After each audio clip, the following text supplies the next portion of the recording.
Bismillahirrahmanirrahim. Elhamdülillahi Rabbil alemin ve salatu ve selamu ala Resulina Muhammed ve ala alihi ve sahbihi ecmain.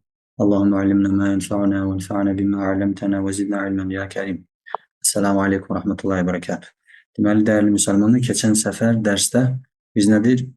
Fiqh üsuluna, usulül fiqh dərsliyinə, fənninə başladıq, elminə başladıq ki, orada birinci dərsdə başdan ayağa ancaq müqəddimə olaraq deyə biləcəyimiz həmən fiqh üsulunun əsasları, onun əsas əhəmiyyəti və fiqhlə, fiqh üsulunun, yəni bağlantısı bir-birinə, yəni ikisi də bir yerdə keçməsi haqqında bir misal da gətirdik ki, bir-birindən ayrı keçilməz.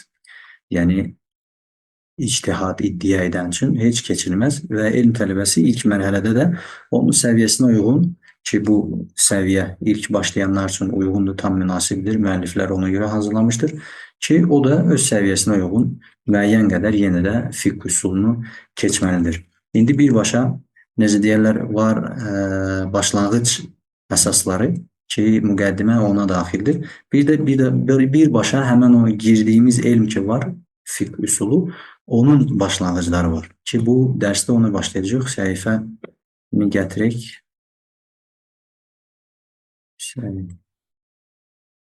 Bu səhifədəyik, birinci səhifəmizdir. Deməli, burada qırmızı həmişəki kimi işarətə baxın. Məbədi'u ilmi usulül fiqh, yəni fiqh üsulu, usulül fiqh elminin başlanğıcları, məbədi başlanğıcları, təməlləri, müddəaları, əsasları deyərik, hamısı, yəni mənaya, necə ki, bəzən bir söz bir neçə məna verir və o mənalar hamısı, yəni o sözə işlənməsi səhihdir, yəni sayılır, keçərlidir. Yəni, burada da fiqh üsulu elminin nədir? Başlanğıcları və yaxud təməlləri, əsasları. Burada nədir? Ümumiyyətlə, belə bir beytlər də, bir neçə beyt var ki, hər bir elmin onun başlanğıcı var. Onun başlanğıcı var, yəni bəzi təməli əsası var ki, bunu bəzi şeyxlərimiz nədir? Bu təkcə on deyil, yəni onunla məhdud deyil, daha çoxdur və hər bir elmə görə və o elmin keçdiyi həmən o mərhələyə görə, birinci mərhələdir, ikinci, üçüncü, o təməl əsaslar ki, məbədi dediyimiz başlanğıclar ki var, onlar sayına görə, yəni nə qədəri uyğundursa, münasibdirsə o mərhələdə, o qədəri zikr olunur. Yəni şərt deyil, hər bir elmdə 10 dənəsini də zikr edəsən. Bəzən 2-sin, 3-ün, 5-in, burada məsələn 6-sı zikr olunur, kifayətdir. Bəzən onu da kifayət deyil, ondan artığını da zikr etmək lazımdır ki, burada 6-sı nəzərə tutulur. Birinci, onu deyək ki, bu usulül fiqh elmi ümumiyyətlə tətbiqi bir elmdir, bunu demişdik. Tətbiqi nə baxımdan? Bunu həmən bu elmin banisi, belə deyək, qurucusu kimdir deyə keçəndə buna toxunacaq, ona görə təkrar olmasın deyənə başlayaq birincidən. Deməli, burada sağdan aşağıya doğru 1, 2, 3, sonra 4, 5, 6, bu cür 6 şey, yəni sağ, sol yox, bu cür. Əl-hədd, birinci yazısı hədd nədir? Hədd, yəni tərif. İndi o tərif, bir-rasm və s. o başqa istilahlar var. Burada tərif mənasında gəlir. Əl-hədd, yəni tərif mənasında və hədd, yəni bir şeyi əngəlləmək, əngəl mənasında işlənir. Bu tərifə yəni həmən o fiqh üsulu elmi ki var, onun tərifi bir nəzərə tutulur. Yəni usulül fiqh deyəndə, fiqh üsulu elmi deyəndə nə nəzərə tutulur? Bu elmin tərifi nədir? Onu tanıtdıran bir cümlə lazımdır bizə ki, buna əl-hədd və yaxud tərif, ərəbcə tərif də deyilir, sadəcə orada bəzi fərqlər var hədlə tərifin arasında. Deməli, bunu tərif olaraq qəbul edin və maniyədir. Niyə? Əl-hədd lüğəvi mənada, yəni maniyədir. Burada nə nəzərə tutulur? Tərifə niyə görə bu cür əl-hədd, maniyə, əngəl deyilir? Yəni, hədd sözü bizdə də işlənir. Məsələn, hə olmasa da hə hərfi ilə hədd, hər şeyin məsələn həddi var, hüdud da hədd sözün cəmidir, ərəbcədən hamısı. Yəni, mənası odur ki, o hədd qoyur, elə bil ki, maniyə qoyur. Nə? Həmən tərifin içinə, neyin tərifidirsə, məsələn, usulül fiqh elminin tərifidir, o tərifin içinə ondan olmayan şeylərin daxil olmasına mane olur. Bir də ondan olan şeylərin oradan çıxmasına mane olur. Yəni, bu elmə nə aiddirsə, onu öz içində saxlayır, çıxmasına mane olur və bu elmə nə aid deyilsə, onun o tərifin içinə girməsinə də mane olur. O cür nədir? Ona görə buna hədd deyilər, tərif. İndi fiqh üsulunun tərifi nədir? Burada qarşısına həmən yazılan tərcümə yazacaqsınız. Birinci bunu tərcümə edək, qısa sonra izah edəcəyik. Deməli, fiqhin dəlillərini icmalən nədir? Yəni ümumi şəkildə bilmək. Burada cümlə 3 söz birləşməsindən ibarətdir. Birinci söz birləşməsi fiqhin dəlillərini icmalən, yəni mücməl olaraq, ümumi olaraq, ümumi şəkildə, yəni təfsilatlı deyil, onun əksi, təfsilatlı deyil, ümumi şəkildə bilmək, bu birinci hissə tərcümə edirsiniz. Sonra ondan həmən o fiqhin dəlillərin ki var, onları birinci bilmək lazımdır ümumi şəkildə. Sonra həmən fiqhi dəlillərə aiddir. Onlardan istifadə etmək keyfiyyəti, yəni necəliyi, onlardan istifadə etmək necəliyi, bu ikinci hissə. Və üçüncü, və onlardan istifadə edənin halı. Onlardan, həmən o dəlillərdən, o necə istifadə etmək ikincidə gəlir. Sonra da onlardan istifadə edənin, şəxsin, istifadə edənin, müstəfid, halı, durumu. Yəni, bunu sadəcə yazın. İndi bunu izah edeyim. Bu nə deməkdir? Burada deməli tərif, fiqh üsulun tərifi, bax, bu fiqh üsulu ki, növbəti səhifədə keçəcək, 4 məsələ ətrafında fırlanır ki, onlardan 3-ü bu tərifdə zikr olunur. Hər bir söz birləşməsi 3 dənə, hər biri o 4 hissədən 3-üdür. 4 hissədən 4-ün 3-ü elə bil ki, burada var. Bu nədir? Birincisi, fiqhin dəlillərini ümumi şəkildə bilmək. Ümumi şəkildə istəyən altından xəttə çəkə bilər. Yəni, təfsilatlı şəkildə deyil. Bu nə demək? Yəni, məsələn, biri var, ayə var, məsələn, həqiqətən Allah alışverişi halal etmişdir. Bu bir ayədir. İndi, məsələn, bir nəfər deyir ki, bu ayə, şeyximizin dediyi misal təvarruq, ən çox bu misal üzərindən müasir məsələlər, təvarruq alışverişi ki, biz bunu fiqhi məsələlərdə keçmişdik. Ona görə təfsilatına girmir. Bu bir misaldır. Ümumi əsas bu nədir? Tərifi anlamaqdır. Məsələn, deyir ki, təvarruq alışverişi və yaxud hər hansı bir müasir alışveriş var, şərti adı olsun təvarruq, məsələn, onun haqqında danışır. Bunun deyir, hökmü halaldır. Məsələn, niyə? Çünki o alışverişdir, təvarruq alışverişdir. Allah da Subhanahu Teala Quranda buyurur ki, Allah alışverişi halal etdi. Bu da alışverişdəndir. Bu nədir? Bu dəlil ümumi dəlil deyil. Bu təfsilatlı dəlildir ki, bu məsələyə, bunun məsələn o alışverişin halal olmasına dair, bu məsələyə nədir? Bu ayə müəyyən olaraq, bu ayə dəlildir. Bu nədir? Təfsilatlı dəlildir. Yəni, fiqh üsulu elmi bununla məşğul deyil. Fiqh üsulu elmi nə ilə məşğuldur? Bu dəlilləri, fiqhin dəlilləri, yəni fiqhin əhkamlarına, şəri əhkamlarına dəlil ola biləcək dəlillər ki var, hüccət nədir? Dəlillər, bunları ümumi şəkildə bilmək. Yəni, məsələn, Quran hüccətdir. Yəni, Quran özü, başdan ayağa hamısı, Quran hüccətdir, məsələn. Və yaxud sünnə, səhih sünnə hüccətdir, və yaxud icma hüccətdir. Yəni, ümumi olaraq Quran hüccətdir. Bu fiqh üsulunun mövzusudur. Ona görə nə yazılır? Fiqhi dəlilləri ümumi şəkildə, ümumən bilmək. Bu nədir? Fiqh üsulunun tərifinin birinci hissəsi. Təfsilatlı şəkildə deyil, ümumən. Ondan sonra və bu ikinci hissə və ümumiyyətlə onu da deyək ki, bu 3 hissə ki var, dəlilləri ümumi şəkildə bilmək, o dəlillərdən istifadə etmək qaydası, yəni keyfiyyəti istifadə etmək qaydası. Üçüncü isə həmən o dəlillərdən istifadə edən şəxsin halı. Bu 3 rükun demək olar, sütun. Bu 3 sütun hər bir elmin sütunlarıdır. Hər bir elmdə bunlar sütundur. Biz məsələn, fiqh üsulu keçirik. Götürün təfsir. Məsələn, bizdə təfsir üsulunda Məhəd müfəssir deyilən Şeyx Zəhraninin. Orada məsələn, ilk elə kursda keçəndə, məsələn, eyni bunlar keçilir. Amma sadəcə orada nədir? Fiqh sözünün yerinə, məsələn, təfsir sözü keçir. Yəni, təfsir elmində eyni şeydir. Təfsirin ümumiyyətlə dəlillərini birinci öyrənəcəksən. Ümumi şəkildə təfsirin dəlili nədir? Məsələn, İsrailiyyət təfsirdə İmam Təbarinin üslubuna görə bizi keçirlər. İsrailiyyət, yəni şübhəsiz orada hər şeyin çərçivə var, belə, yəni hər hansı yox, müəyyən şərtlərlə nədir? Dəlillərdəndir. Hətta zəif rəvayətlər, hədislər dəlillərdəndir. Niyə görə? Ərəb dilində, yəni rəvayət olaraq səhih isnad olmaya bilər. Səhih deyil, isnadı da, mətndə ola bilər, hə? Amma dil olaraq o vaxtki adamlar dilin müəyyən müddəti var. Hə? Sələflərin dövründə 3 dövr onların şeirləri və s. nədir? Dəlil sayılır ərəb dilində. Yəni ki, bu ərəblər bu sözü bu mənada işlədiblər. Necə ki, təəssüflər olsun, ara sıra toxunuruq indi də yeri gəlmişkən deyim. Bəzən görsən, deyirəm münazirə və s. Görürsən ki, dəlil gətirirlər bəziləri bidət əhli.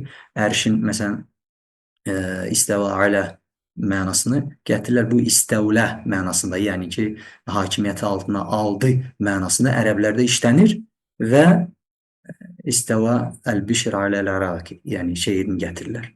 Və qarşıdakı da əhl-i sünnətdən qardaşlarımız, amma dediyimiz kimi yəni münazirə yəni alimlər icazə vermir. Yəni alim olmayan ümumiyyətlə münazirəyə girməz. Girsə də özü səviyyəsində olandan girər ki, yəni oradan həm belə deyək, baş aşağı çıxmasın, ona baxıb necə deyim, onun bir söz cavab verə bilmədiyini görüb əqidəsində şübhəyə düşməsinlər deyənə, yəni ona görə heç alim olmayan, alimlərin içində belə münazirə, yəni qabiliyyəti olmayan insanların münazirə girməyə alimlər icazə vermir bidət əhli. Ümumiyyətlə danışmağa icazə vermir. Qaldı ki, münazirəyə girməyə. Qarşıdakı görürsən ki, cavab vermir. Halbuki yəni bunu, yəni yəni bəlkə başlanğıc deyil, amma ikinci mərhələdə mütəvəssitə deyimiz, ikinci mərhələdə əqidə kitabını keçsəydi, məsələn, onun bu iddiasına dərhal cavab verərdi ki, o şeir birincisi xaçpərəst bir insanın şeiridir, bu bir. Yəni ərəblərdən başqa, yəni bundan başqa bu mənada bu şeiri istəva, yəni Bişr İraqa o tərcümə etmədi deyənə bəlkə anlaşılmadı nədən söhbət edirik. Yəni Əl-Bişr İraqa istiva etdi, istəva alə. Yəni istiva sözü orada gətirir istəvlə mənasında gəlir. Yəni İraqa hakim oldu. İraqı hakimiyyəti altına aldı və deyirlər ki, Ər-Rəhman və aləl-ərş istəva, yəni Rəhman ərşə istiva etmiş. Bu da istəvlə mənasında hakimiyyəti altına almış. Başqa şey demirəm, halbuki ərş bəyəm ona qədər Allahın hakimiyyətində deyildi, öz başına idi. Yəni bu bir çox tərəfdən fəsad bir etiqaddır. Sadəcə bu lüğəti mənasına gəlir ki, yəni bu ikinci mərhələni ən azından etiqad elmində, yəni ikinci mərhələdə bu %100 keçirilir, yəni. Aqidətül Vasitiyyəni belə keçsən, şərhi ilə, şeyxlə, hər hansı bir şeyxin yanında keçsən, bunu yəni %100 sənə yəni izah edəcək ki, o şeir, yəni şeirlərin hüccət sayılma müddətindən sonra deyilən bir şeirdir. Yəni ki, əcəmlər dinə girəndən sonra ərəb dili belə desək çirklənməyə, yəni başqa dillərlə qarışmağa başlayana qədər müəyyən bir müddət var. O müddətin, məsələn, hicri tarixlə 300 neçələrə, tam yəni rəqəm yadıma gəlmir, 300 və yaxud 200 neçələrə, yəni hicri tarixlə ilk 3 dövr, nəsil, belə deyim. O dövrə qədər ki olan ədəbiyyat, şeir olsun, hədis olsun, ona görə təfsirə toxunduq ki, yəni zəif də olsa, amma bir ərəb dili nümunəsi kimi qəbul olunur ki, bu söz bu mənada işlənir, məna olaraq. Amma hədisdən çıxan əhkamlar və s. o artıq başqa bir şey, yəni. O hökm başqa, bu başqa, yəni. Bəzən bizdə qarışdırırlar. Səhih deyilsə qutardı getdi, bu heç bir şeydə dəlil deyil, heç bir şeydə istifadə olmaz. Yox, hər bir elmin öz dəlil ki, fiqh üsulunda dəlillər nədir keçiləcək? Öz dəlil dairəsi var. Hüccət sayıla biləcək bir, yəni dəlillər var. Deməli, bu şeir isə kim tərəfindən? Xristianlıq bir yana, indi kimsə deyər ki, cahiliyyə dövründə olan müşriklərin şeirləri dildə dəlil gətirir, bəli. Yəni, həmin o hüccət sayılan müddətdən sonra deyilən bir şeirlərdəndir ki, ümumiyyətlə ərəb dilində hətta nəhv elmini keçənlər belə, yəni ərəb dilinin hər hansı bir elmlərini keçənlər belə bunu bilir ki, yəni o, məsələn, şairin bu sözü ümumiyyətlə ərəb dilində dəlil olaraq, bu və digər sözü fərqi yoxdur, dəlil götürülməz. Bəzən görürsən Xatırünnədədə və s. onlardan gətirilir və s. bu cür hüccət olmayan dövrdəki yəni şairlərdən, ədiblərdən və s. Sadəcə nə? Alimlər şərh eləyəndə deyirlər ki, bu sadəcə bəlağət baxımından və s. ədəb baxımından gətirilir. Amma dilə dəlil olaraq gətirilməz heç vaxt. Yəni ona görə nədir? Təfsir elmində məsələn sözünə qayıdaq, hər bir elmdə bu 3 rükundur, sütundur. Yəni birinci o elmin, burada indi biz fiqh dediyi niyə görə? Çünki fiqh üsulundan danışırıq, onun tərifindən. Təfsir isə təfsir elminin dəlillərini biləcəksən ki, İmam Tabariyə görə səhv etmirəmsə, unutmamışam, 11 dəlil gətirir, məsələn, 11 Mesela qiraətlər var orada, İsrailiyyət var orada və digər şeylər. 11 dəlil gətirilir. Dediyimiz şəriətdə, yəni çərçivədə. Ondan sonra onun istifadə etmə qaydası, yəni müfəssir istifadə etmə qaydasında onun hər hansı bir ayəni təfsir etmək üçün həmin o təfsirdə dəlil olanlar, dəlillər nədir? Birinci o məhdudlaşdırır, müəyyənləşdirir. Ondan sonra o dəlillərdən istifadə etmə qaydası öyrənir.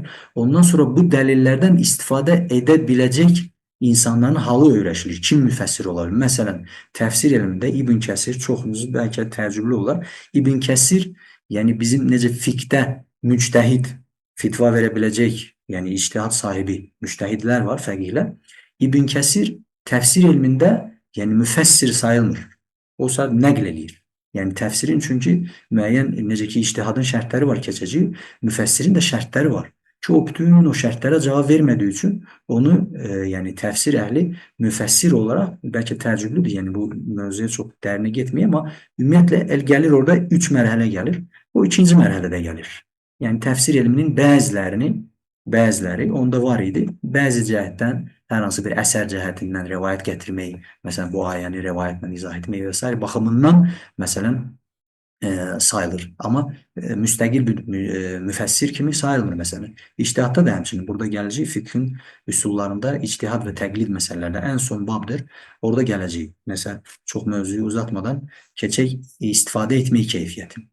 Yəni ikinci söz birləşməsi nədir bu cümlədə tərifdə? Birinci, fiqhin dəlillərini ümumi şəkildə bilmək.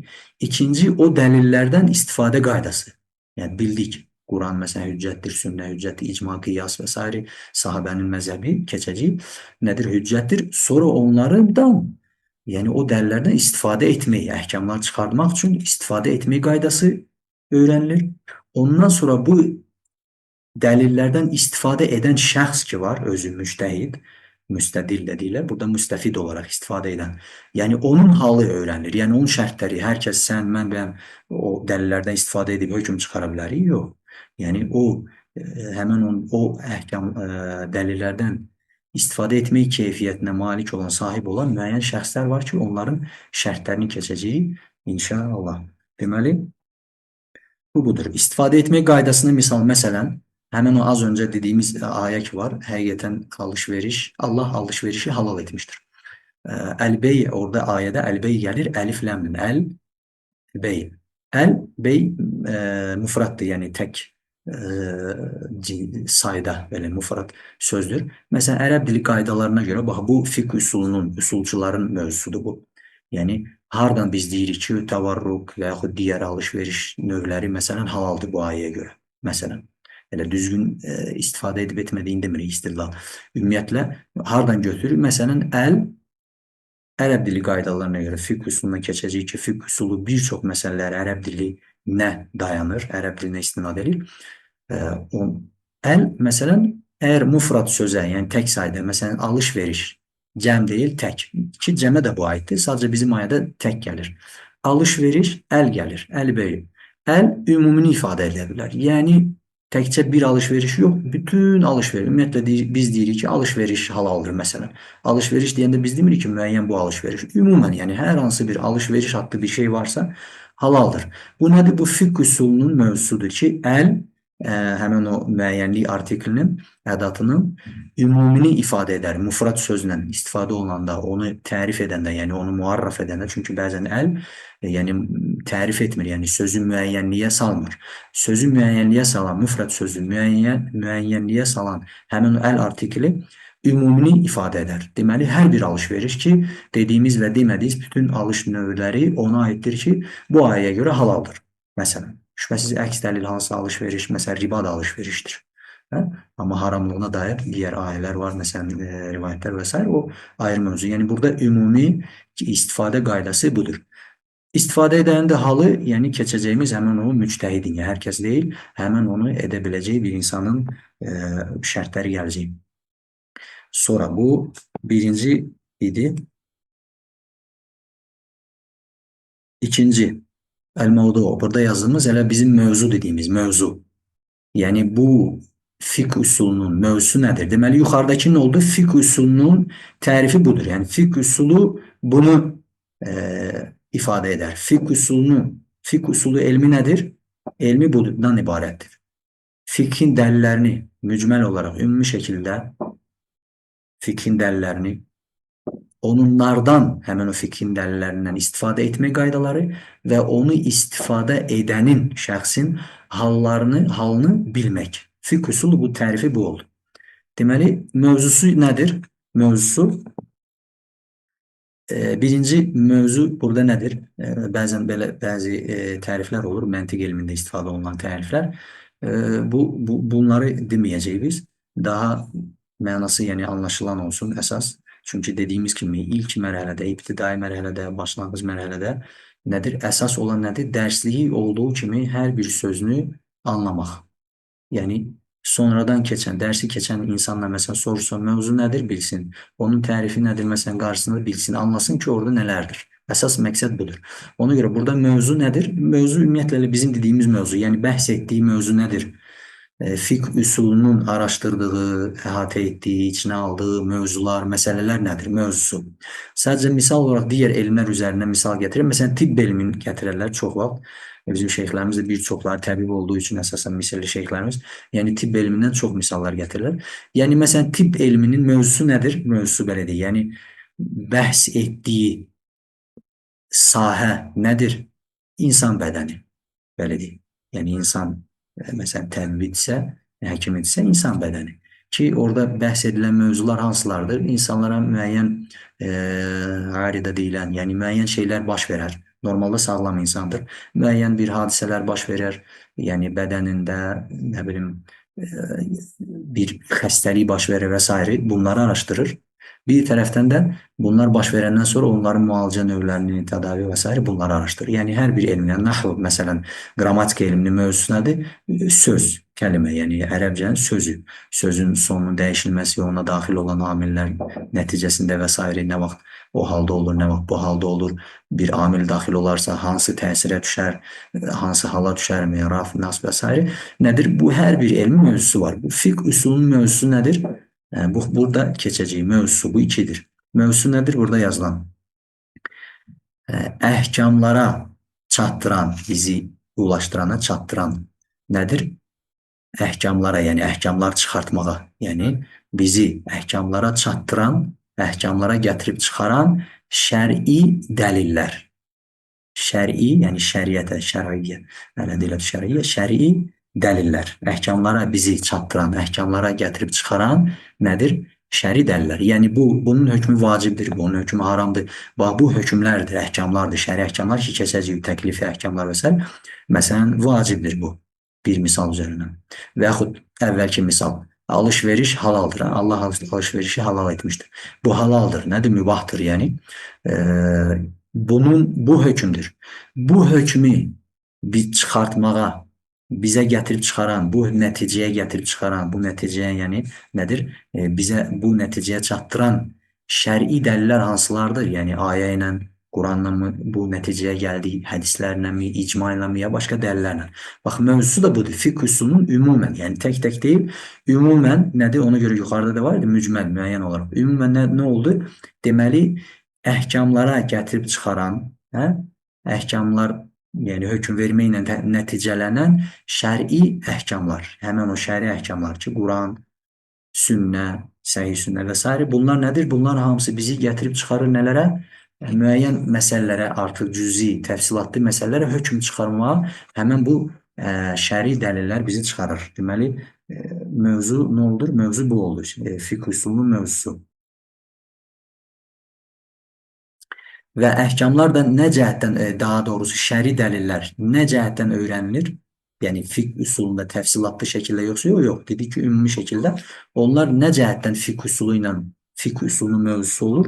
Yəni o şəri dəlillərin hüccət olması baxımından ki, Quran şəri əhkamları çıxarmaq üçün dəlildir yoxsa yox? Dəlildir. Sünnə dəlildir yoxsa yox? Sahabənin məzhəbi dəlildir yoxsa yox? Məsələn, bizdən öncəkilərin şəriəti dəlildir yoxsa yox? Yəni, hüccət olma baxımından birincisi mövzusu olur. Bu şəri dəlillər, fiqh üsulunun mövzusu əhkamları çıxarmaqda. Nə? Bu dəlillərin hüccət olub olmaması baxımından araşdırılır. Bu bir mövzu. İkincisi dəlaləti baxımından. Yəni nədir? Hansı mənaları bildirdiyini, hansı mənalar oradan çıxartdığını dəlaləti baxımından, hüccət baxımından və dəlaləti baxımından nədir? Mövzusudur şəri dəlillər. Üçüncü mövzu nədir? Səmərə. Elə də yazın, səmərə, bəhrəsi. Yəni bu elmin, həmin o dediyimiz fiqh üsulu elminin nədir? Həmən o 10 dənə dediyimiz 10 və daha çox ola bilər. Burada 6 dənə misal gətirilir. 6 dənəsi başlanğıclardan, təməllərindən, əsaslarından biri nədir? Həmən o bu elmin səmərəsini bilmək. Fiqh üsulunun elmin səmərəsi nədir? Yəni bir insan fiqh üsulunu öyrənəndən sonra şübhəsiz ki, onu deyəcək ki, onu öyrənmək bizim öyrənməyimiz kimi var. Məsələn, bu mərhələ başlanğıc mərhələsi. Ondan sonra onu nədir? Daha yuxarı mərhələdə öyrənmək var və hər bir mərhələnin şübhəsiz ki, ayrı-ayrı səmərəsi var. Amma ümumən səmərəsi nədir? Qarşısında yazılı nədir? Mən qeyd istifadə məhkəməndə nə deyirəm? Dəlillərdən əhkamların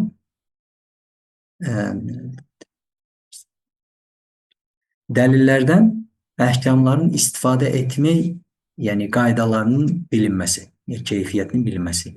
Dəlillərdən nədir? Həmən o şəri dəlillər ki var. O dəlillərdən əhkamlardan istifadə etmək qaydalarını bilmək. Əhkamlardan istifadə etmək qaydalarını. Yəni burada istifadə etmək nə mənada? Əhkamlar çıxarmaq.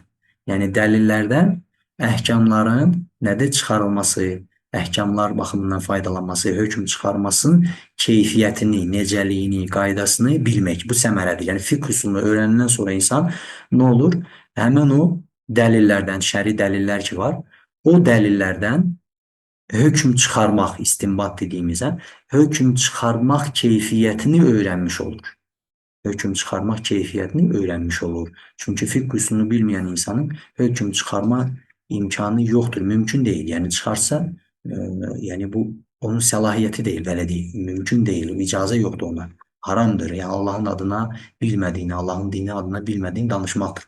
Və burada mərhələlərdən danışaq. Məsələn, bu mərhələlər mərhələdir. Yəni fiqh üsulunun adam var ki, fiqh üsulundan heç bir anlayışı yox.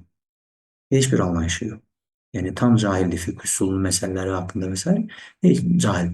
Mərhələ var ki, bir insan, məsələn bizim keçəcəyimiz mərhələ fiqh üsulu haqqında əlhamdülillah əsas təməl qaydalarını, müddalarını, bütün o keçəcəyimiz şəri dəlillər hansılardır, onlardan istifadə etmək qaydaları, bir-birinə zahirən zid gələrsə nə etməliyik, ictihadın, yəni şərtləri, ictihad nədir, təqlid nədir, müctəhidin növləri, mərtəbələri, yəni adam var ki, bunları bilir. Sadəcə bilir. Bilir ki, bax, belə bir qaydalar var, belə üsullar var, bilir ki, alimlər bax, bu cür, məsələn, sən demə, yəni keçən dəfə dediyimiz kimi müqəddimələrdə, yəni havadan deyil, əlhamdülillah, müəyyən Quran və sünnəyə əsaslanan, Quran və sünnədən götürülən, icmadan, sələfdən, sahabədən götürülən qaydalar əsasında, tam təsbit olunmuş qaydalar əsasında bu əhkamları çıxarır. Yəni bu mərhələ var ki, inşallah bu mərhələni keçəndən sonra ən azından bu mərhələyə yəni çıxmış, bu mərhələyə sahiblənmiş, yiyələnmiş oluruq. Yəni bu şeyləri artıq bilmiş olacaq. Amma o demək deyil, biz artıq nədir? Burada deyilən kimi səmərə, o son səmərədə artıq nədir? Biz artıq bu şəri dəlilləri bildik. Artıq onlardan hökm çıxarma keyfiyyətində artıq özümüz də çıxara biləcəyimiz, hökm çıxara biləcəyimiz səviyyə çatmış bir, belə deyim, müctəhid olacaq. Yox, bu artıq belə bizim bu mərhələyə görə desək, tam cahil birinci mərhələ. Sonra bu mərhələni məsələn keçən başlanğıc sadəcə anlayışı olur, bilir alimlər necə qaydalar, hansı qaydalarla çıxarırlar bunu, hansı üsullarla.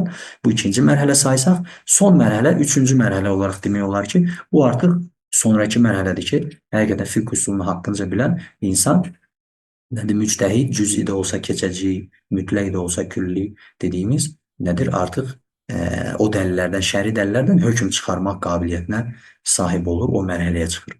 Deməli, bu səmərəsi nə oldu? Bu dəlillərdən əhkamların çıxarma keyfiyyətini, qaydalarını bilmək.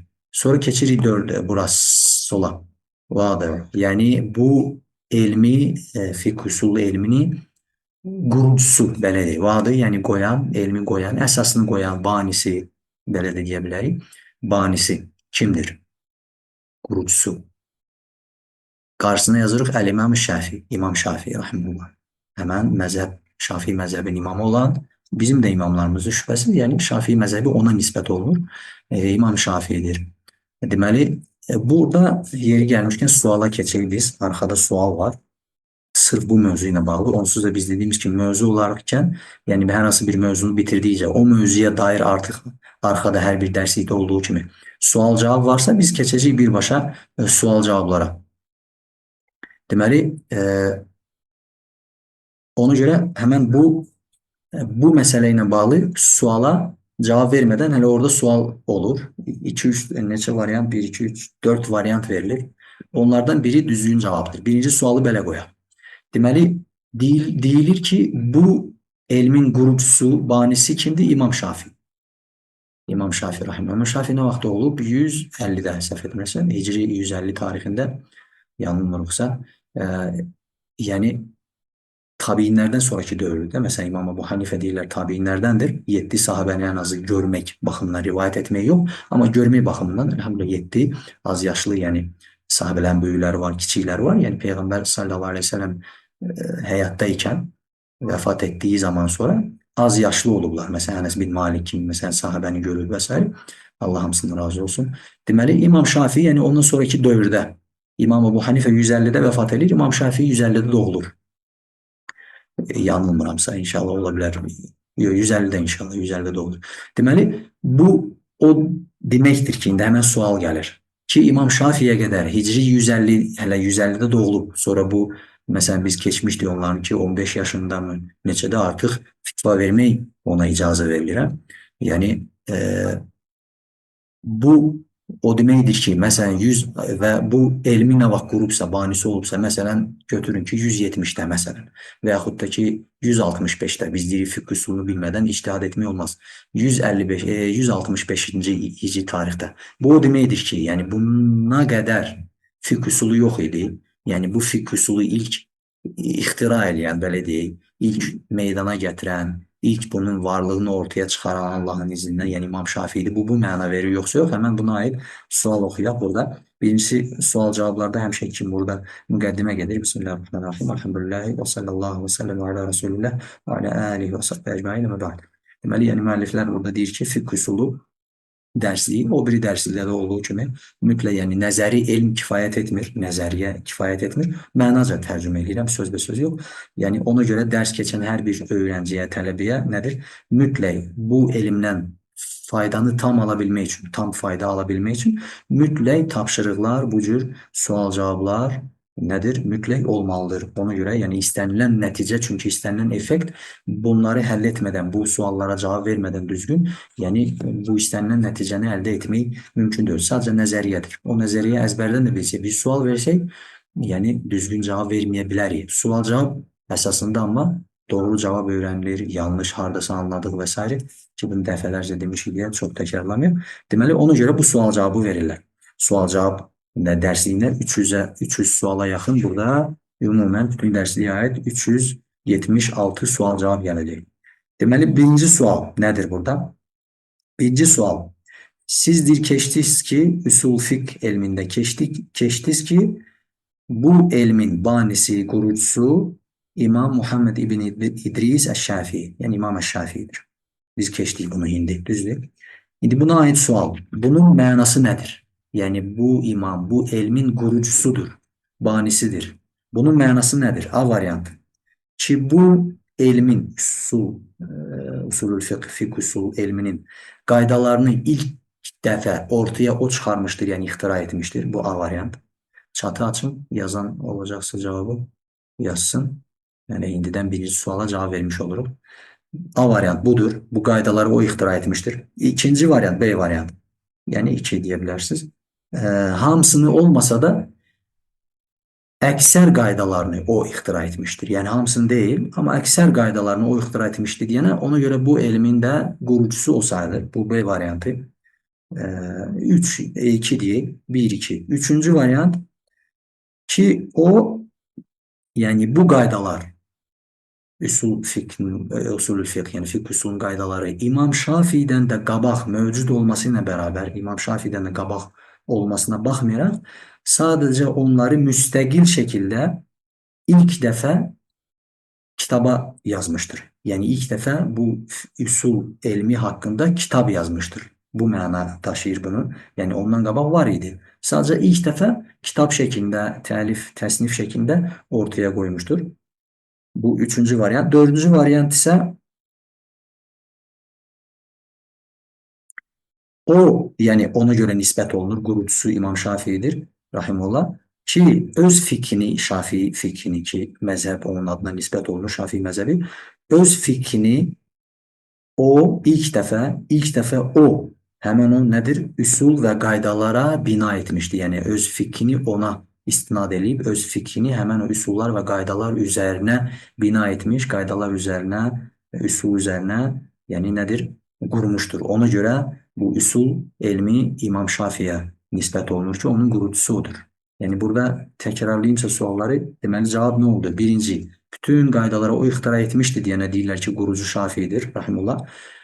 İkinci variant hamısını deyil, amma əksəriyyətini o ixtira etmişdi deyənə deyirlər qurucu Şafiidir, rahimullah.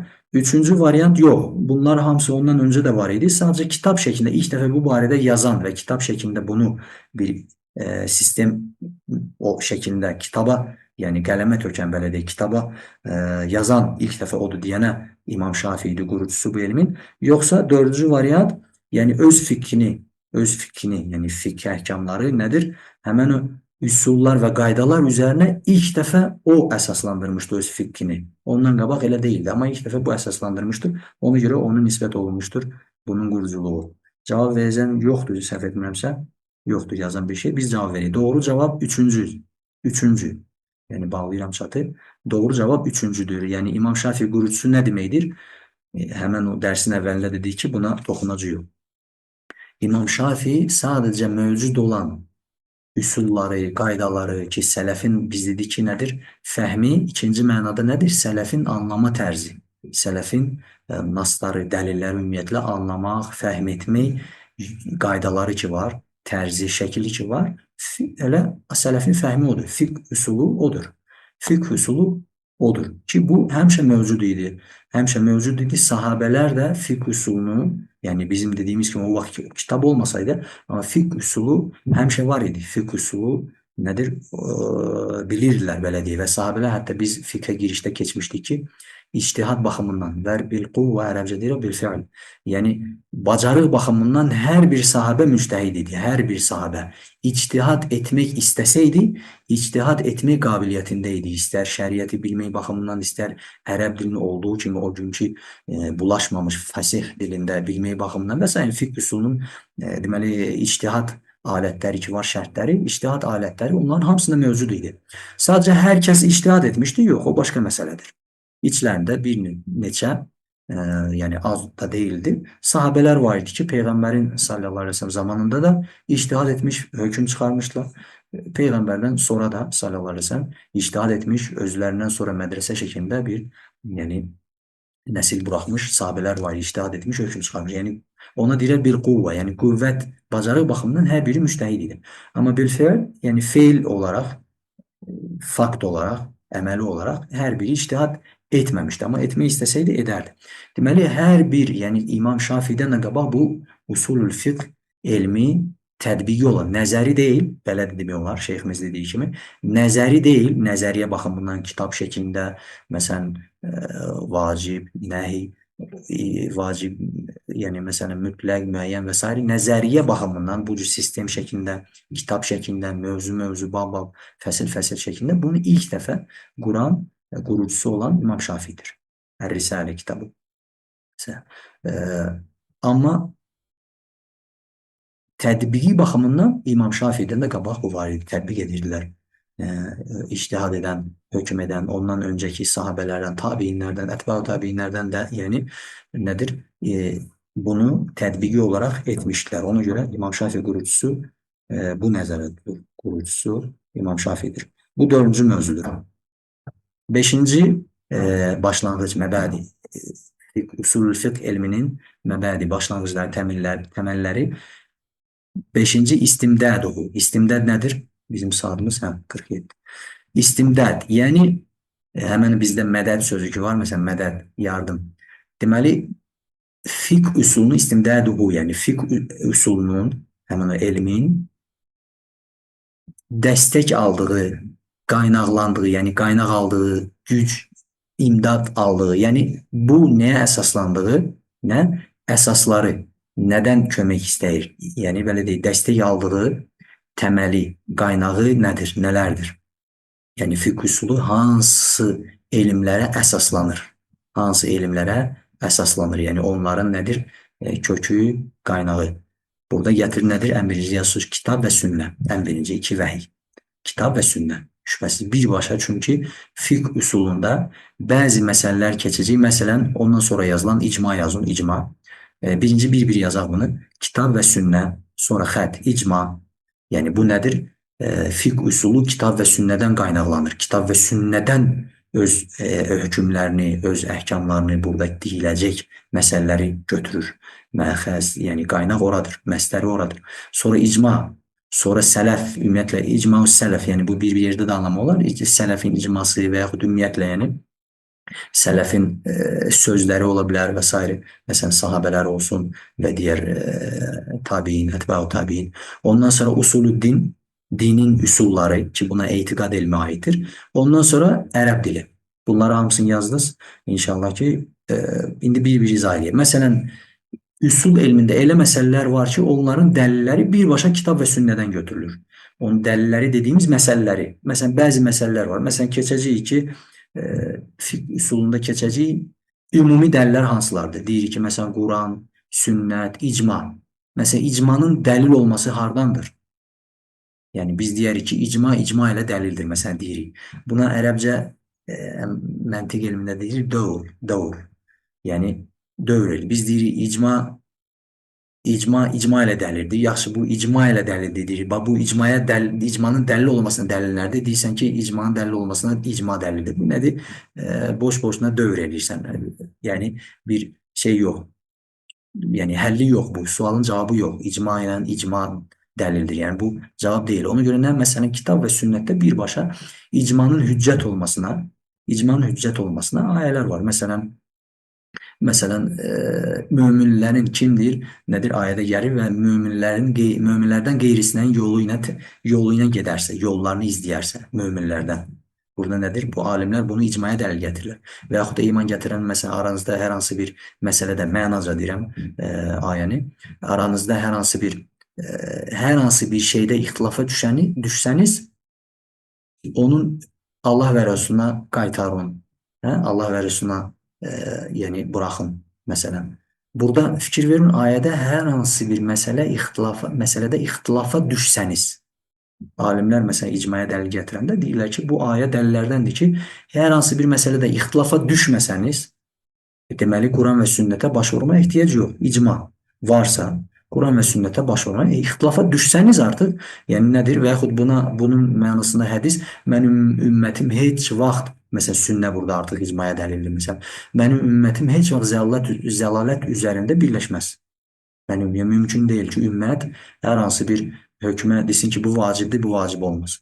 Və yaxud da bu haramdır, haram olmaz. Bu artıq nədir?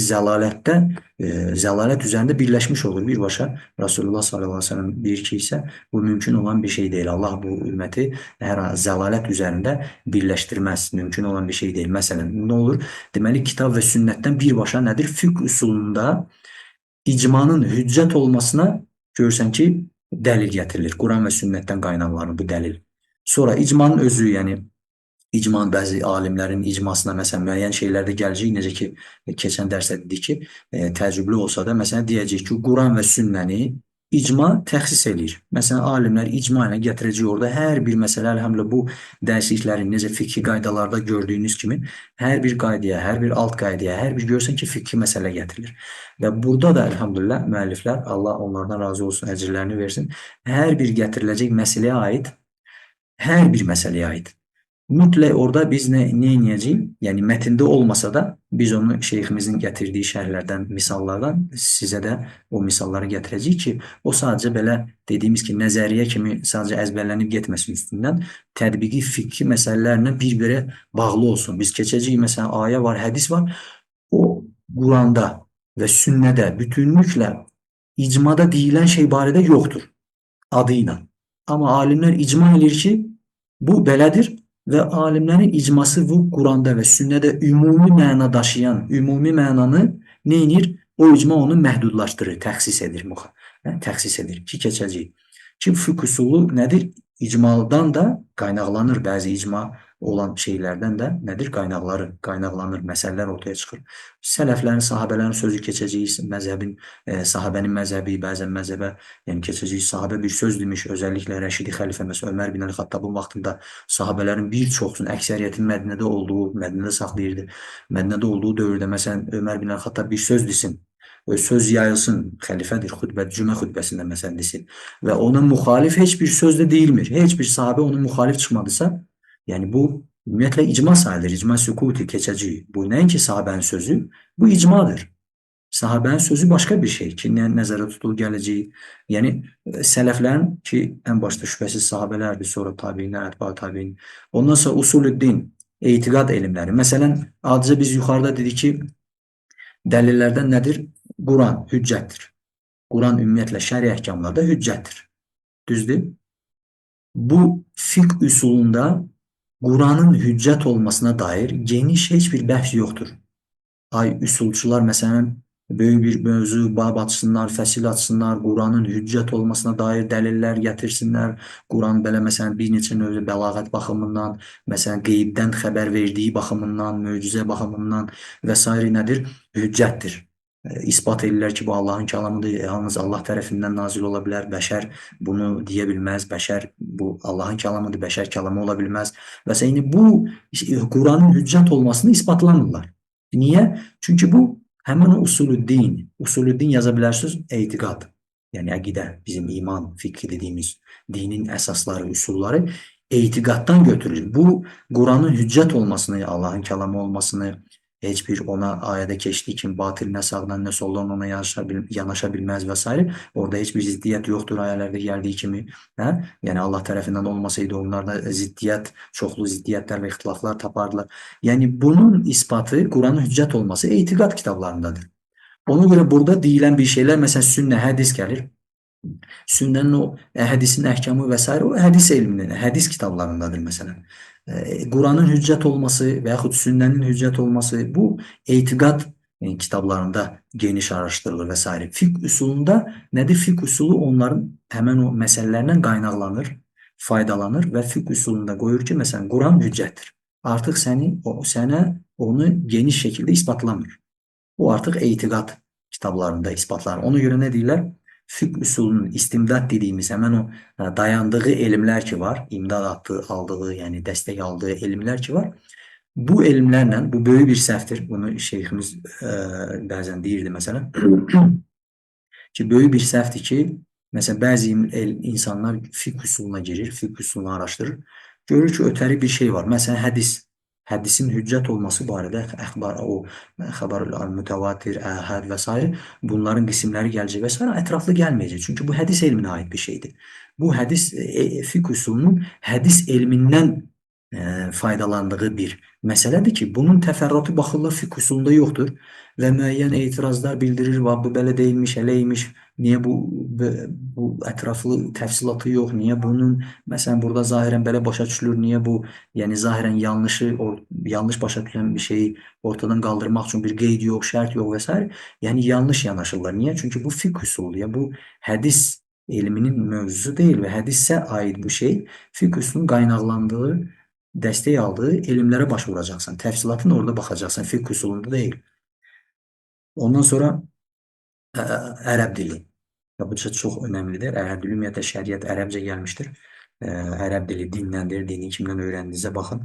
Ərəb dildə baxacaq, görəcəyik ki, bir çox məsələlər, acəl dəlalət dediyimiz şey ki var, ləfz. Baxın, dəlalət. Sözün nəyi bildirdiyi.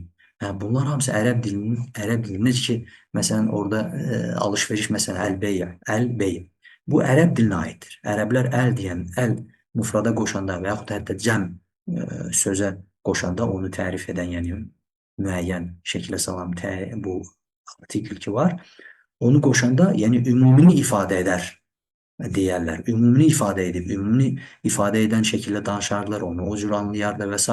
Və biz də həmən nədir? Ərəb dilində açıq-aşkar, açıq-aydın mübinə, açıq-aydın ərəb dilində nazil olduğu üçün bu Quran ümumiyyətlə qaydadır ki, onu o vaxtın ərəbləri anladığı kimi o dildə anlamalıyıq. Yalnız nə? İslam gələndən sonra artıq bəzi sözlər var ki, ərəblərin əvvəl görmədiyi mənalar çıxdı ortaya. Məsələn, salah, namaz kimi şəri terminlər çıxdı ki, onu artıq şəri mənaları varsa, artıq şəri istilah olaraq, məsələn, o sözləri şəri istilahda istifadə olunubsa, çünki bəzən lüğəvi istilahdır, lüğəvi mənada istifadə olunur. Orada artıq şəri istilahda, şəri mənada başa düşülür. Ona görə ərəb dili bilmək mütləqdir. Bu ərəb dilindən, fiqh usulu ərəb dilindən qaynaqlanır, ərəb dilindən. Dediyim misal kimi, məsələn, əlif, ləm, artikli kimi və s. Sonra 6-cı və sonuncu burada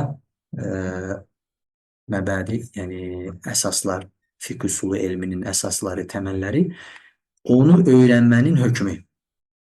Fiqh usulunun elmi ki var, onu öyrənməyin hökmü. Hökmü nədir? Farz-ı ayndirmi, farz-ı kifayədirmi, vacibdirmi, ümumiyyətlə müstəhəbdirmi, yoxsa mübahtırmı, məkruhdurmu və s. Onun hökmü, öyrənməyin hökmü.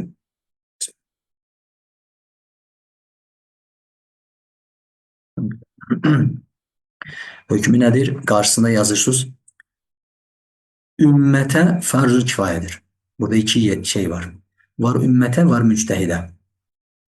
Ümmətə, bu görsüz nöqtə var. Qarşısında bir cümlə, sonra bir nöqtə, qarşısında ikinci cümlə. Bu birincidə yazılır ümmətə, yəni ümmətin üzərinə üsul elmini, usulül fiqh, yəni fiqh usul elmini öyrənmək farz-ı kifayədir.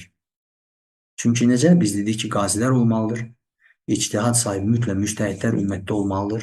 İnsanlar arasında baş verən, yəni şəri əhkamlar çıxarmağa və s. mütləq olmalıdır. Burada fiqh usulu bilmədən, yəni bunu heç kim eləyə bilməz. Eləmək haqqı yoxdur. Baxmayaraq ki, eləyirlər. Eləmək haqqı yoxdur, yəni. Ona görə nədir? Bütün ümmət üzərinə nədir?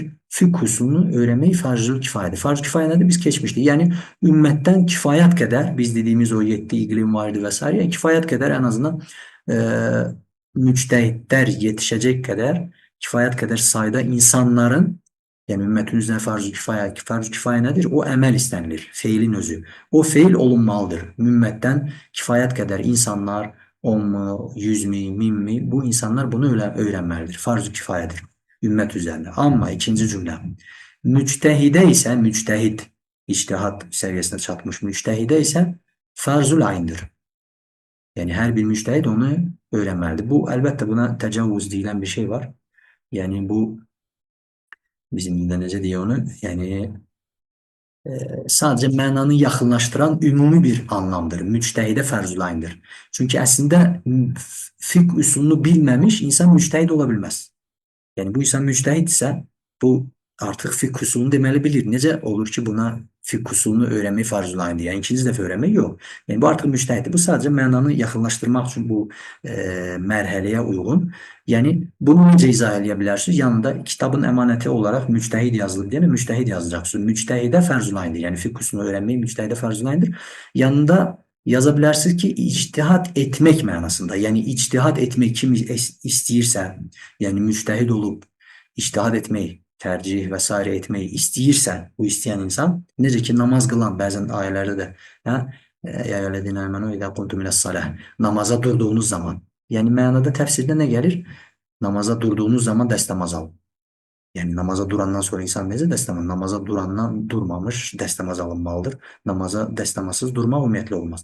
Burada məna nədir? Təfsirdə gəlir, namaza durmaq istədiyiniz zaman. Burada da o mənada anlaya bilərik ki, yəni ictihad etmək istədiyi zaman bir insan müctəhid olacaqsa, ictihad etmək niyyətindədirsə, onu artıq fiqh usulunu öyrənmək farz-ı ayndır. Çünki onsuz ictihad səviyyəsində ki, digər şərtlərlə bərabər təkcə fiqh usulu deyil. Biz keçəcəyik, orada 5 şərt var ki, onlardan sadəcə biri fiqh usulu elmidir. Və fiqh usulu dediyimiz kimi, yəni o ibtidai fiqh usuluna dair kitabları keçməklə insan müctəhid olmur. Yəni fiqh usulunu öyrənmiş olmur. Yani orada iptidai var, orta var, sonra var. Ondan sonra onun diğer ilimler var, tecrübe var. Yani diğer ezberleyip öğrenebiliriz. Onu tatbik etmeyi başka bir şey. Her bir şeyde bu adi dünyevi şeylerde de her birimiz bilirik ki nezeriye başka bir şey. Hatta yemeği pişirmeye bile götürün. Nem avtomobil düzeltmeye bir şey yani ustası olmağa. Yani nezeriye okuyabilirsen. Bunun hissəsidir, bunu açırsan, bunu tapırsan, bu nəzəriyyədir. Önünə əzbər bunu bilən bir insanın önünə qoysan ilk dəfə, yəni bəlkə heç yəni heç bir şey eləyə bilməz onu. Yani yemeği pişirecekse yemeği yandırar.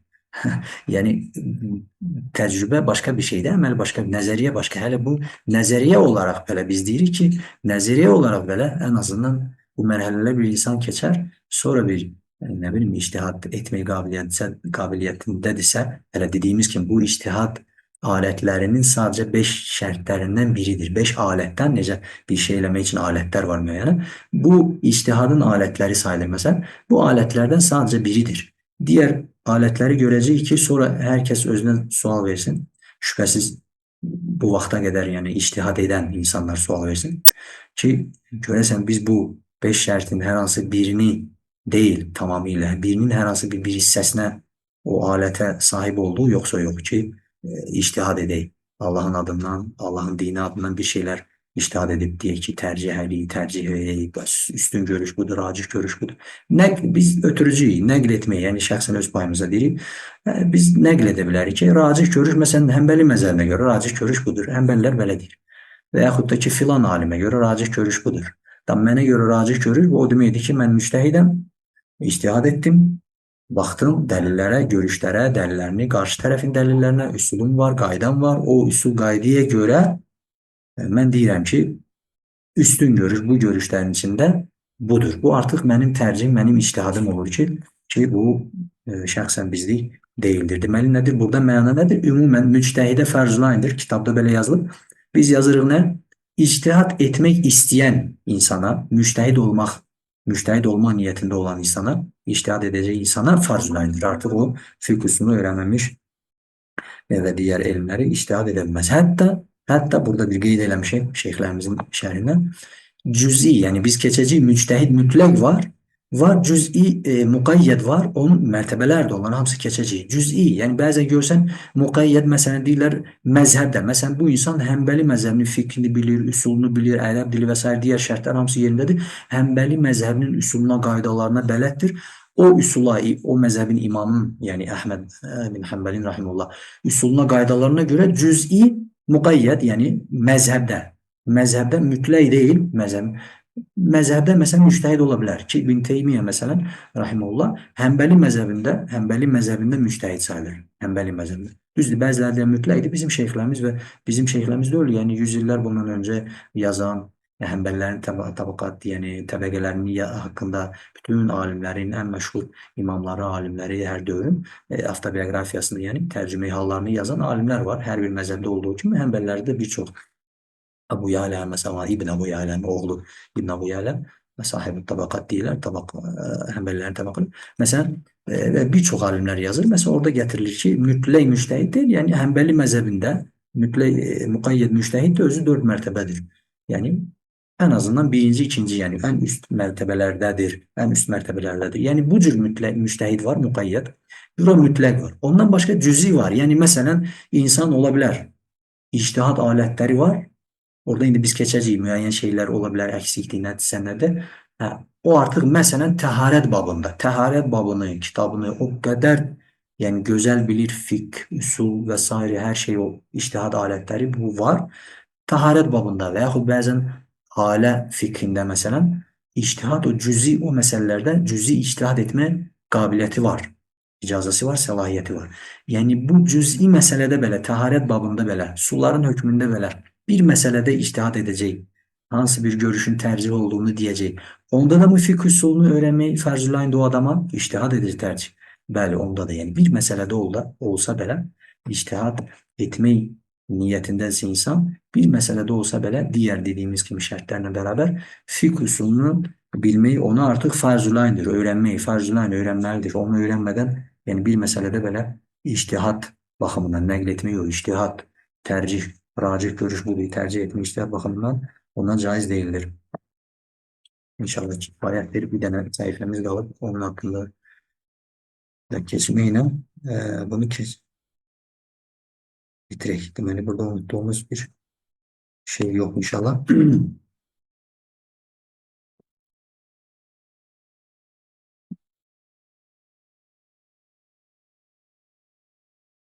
Hə, indi gəlirik bura. Bax, bura yazırsınız nə? Biz əvvəl keçəndə müfradat, bu dərsliyin mövzuları haqqında keçmişdik. Orada belə bir mövzu məhavir, yəni e, fiqh üsulu elminin, usulül fiqh elminin məhavir, yəni ətrafında döndüyü ox, yəni əsasları belə deyim. Ətrafında döndüyü, yəni fiqh usulu var. Neyin ətrafında dolanır fiqh usulu? Fiqh usulu elmi ətrafında dövr etdiyi ox, nə və yaxud da ki e, əsasları yazın. Fiqh üsulu elminin əsasları. Əsas. Bu dörd mövzu ətrafında dolanır. Dörd mövzu ətrafında. Yəni fiqh usulu bütünlüklə ümumi şəkildə, yəni yığcam şəkildə bölsək bunu dörd mövzudan ibarətdir. Dörd bu əsasdan ibarətdir. Bu nədir? Birinci yazaq. Əl-mədlul. Mədlul mötərəzdə hökm. Bizim hökm dediyimiz. Və bu o biri səhifədə, o biri səhifə ilə əlaqələndirəcəyik bunu. O biri səhifədə bunu səmərə yazdığımız var idi. Neçənci idi? Mən burada, orada səhifənin özünü çevirim burada. Üçüncü məsələ vardı, səmərə. Yəni nə olur? Əhkamlar çıxarırsan, hə? Səmərə nə olur? Əhkamları çıxarmaq keyfiyyəti olur dəlillərdən. O keyfiyyətini öyrənirsən və əhkamlar çıxarırsan. Yəni səmərədə nə olur? Nəticədə səmərəsi, bəhrəsi nədir? Hökm çıxır ortaya. Ki artıq bu məsələnin hökmü ya vacibdir, mübahdır, şərtdir, rükündür, səbəbdir və s. İndi bu bir. Mədlul da deyirlər buna, mədlul. Bir də mədlul nəyə görə? Hamısı dəlil, dəllə sözü ilə bağlı. Eyni köklü sözlərdir. Fikir verin, mədlul, dəlil, dəlalə, müstədil, hamısı eyni. Deməli, mədlul bu hökm mənasında. Bu da səmərədir. Həmən o keçən səhifədə keçdiyimiz üçüncü məsələ. İndi bunu bir-bir sadəcə yazın. Sonra ümumən şəkildə yazın. İkinci dəlil. Dəlil hansı məsələ idi? Yadınızdadırsa biz yəni tərifdə birinci məsələdə, keçən səhifədə İstəyirsiniz bunu qaytaraq. Bax, burada hədd. Bir üç yerə böldük, düzdür? Müəlliflər böldü. Yəni biz tərcümə etdik sadəcə. Yəni fiqhin ümumi şəkildə fiqhin dəlillərini bilmək. Bax, həmən bu məsələ ona aiddir. Dəlil. Yəni dəlil. Həmən o üç məsələ biz dedik ki, dörd şey var. Üçü o həmən tərifdə deyilən üç məsələdir. Biri həmən səmərədir. Üçüncü əsas olaraq orada o biri səhifədə zikr olunmuş. İndi burada ən başda hökmü, səmərəni dedilər. Niyə görə? Çünki bütün bu fiqh üsulunun səbəbi belədir. Nədir? Nəticəsi, bəhrəsi hökm çıxarmaqdır, hökmdür. Nəticə odur, hökm. Ki buna aid bizdə nə deyirlər ona? Təyin, yox. Təyin. Uravneniya rusca. Bilən varsa Azərbaycanca yazsın. Mən bilmirəm. Unutmuşam. Uravneniya, təyinlik. Yoxsa belə bir söz deyirlər, yadından çıxıb. Uravneniya rusca bilən varsa onu yazar. Muadələ ərəbcə. Deməli, bunu keçəcək o şey baxımından. Baxım çata yazan olacaqsa yazsın. Deməli, bu nədir? Bunun bəhrəsidir. Ona görə onu başda, alimlər fiqh usuluna gətirəndə bunu başa çıxarırlar. Ən başda. Çünki fiqh usulunun bəhrəsi, səmərəsi nədir? Həmən o hökmə gəlib çıxmaq, hökmə nail olmaq, yəni nəticədə hökm çıxır. Deməli, ikinci dəlil. Dəlil də dediyimiz həmən o fiqhi dəlilləri ümumən bilmək məsələsində. Yəni təfsilatlı dəlillər yox, orada dediyimiz ki, ümumi dəlillər. Üçüncü dəlalə. Dəlalə nədir? Həmən o onlardan, dəlillərdən o tərifin ikinci hissəsi. Dəlillərdən nədir? İstifadə etmək qaydası. Yəni o dəlillər neyi dəlalət edir? Nəyə dəlalət, neyi bildirir? Oradan o istifadə etmək qaydası, dəlillərdən istifadə həmən o tərifin ikinci hissəsinə aiddir bu söz, dəlalət. Dəlalət biz deyə bilərik. Hər zaman dəlalət deyəcəyik. Məsələn, bunun dəlaləti nədir? Dəlalətlər fərqi, dəlالət baxımından və s. Bu sözü işlədir. Dəlalət nədir? Yəni bir şey bu biri şeyə dəlalət edir. Yəni bu biri şeyə işarət edir, bu bir şeyi bildirir. Ona dəlalət edirlər. Bu həmən o nə ilə bağlı idi? Həmən o istifadə etmək qaydasıdır. Dəlillərdən istifadə etmək keyfiyyəti ilə bağlı idi. Üçüncü, yox, üçüncü deyil, dördüncü. Deməli, burada nə var idi? Dördüncü, birinci yazaq dediyimiz kimi sonra ətraflı bunu danışarım. Əl-müstədil. Müstədil kimdir? Orada biz müstəfid demişdik, istifadə edən. Burada müstədil, yəni dəlilləndirən, dəlil çıxaran. Hə? Məsələn, bu dəlildən, yəni ayədənmi, ümumən Qurandan, sünnədən və s.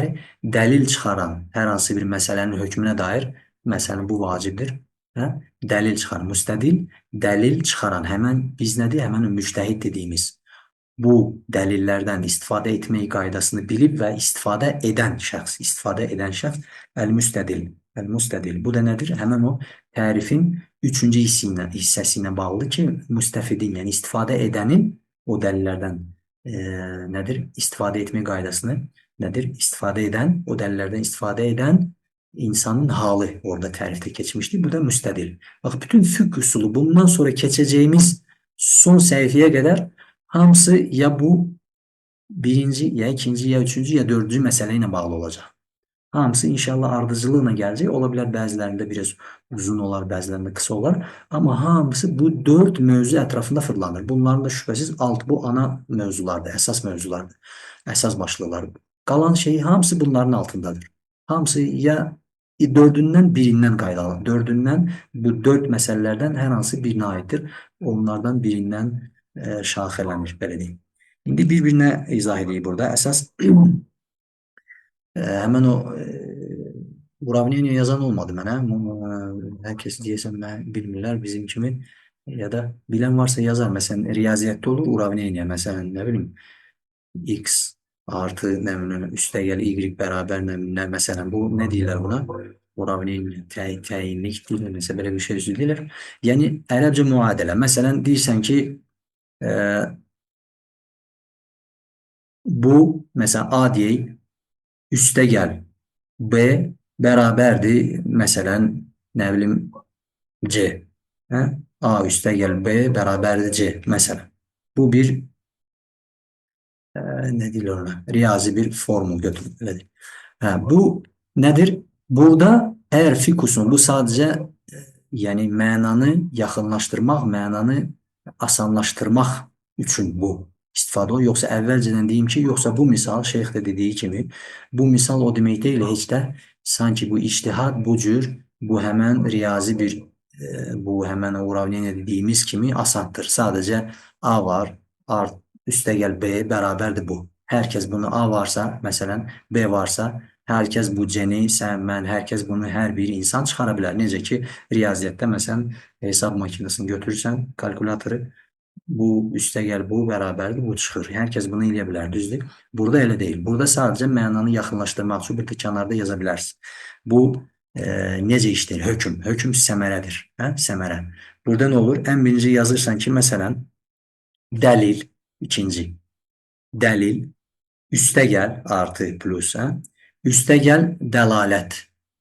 Yəni, dəlilin dəlalət etdiyi bir şey. Dəlalət. Üstəgəl, dəlalət. Bərabərdir nə? Səmərə, hökm. Yəni, biz burada üç şey qeyd elədik. İkinci, üstəgəl üçüncü, bərabərdir birinci. Yəni, dəlil, ortada bir dəlil var. Məsələn, Quran, sünnə. Üstəgəl dəlalət, yəni bu həmən Quran və sünnədən gətirdiyimiz dəlil nəyə dəlalət edir? Vacibliyə mi, haramlığa mı? Nəyə dəlalət edir? Dəlalət. Bu nəyə dəlalət? Məsələn, vacibliyə bərabərdir vacib. Məsələn, bu sadəcə bir misal.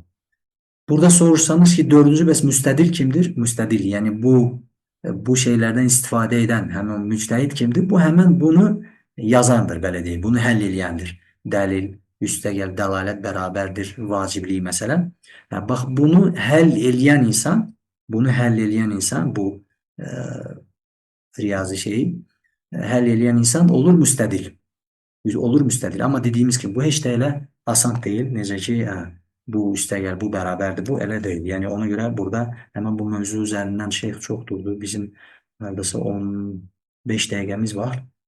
İnşallah ki, biz də həmən mövzunun önəmli olduğu üçün, yəni önəmli olduğu üçün gündəmdə çox Yani bu şeylərdə xata baş verdiği için şeyimiz belki 15 dəqiqə bu barədə danışmışdır.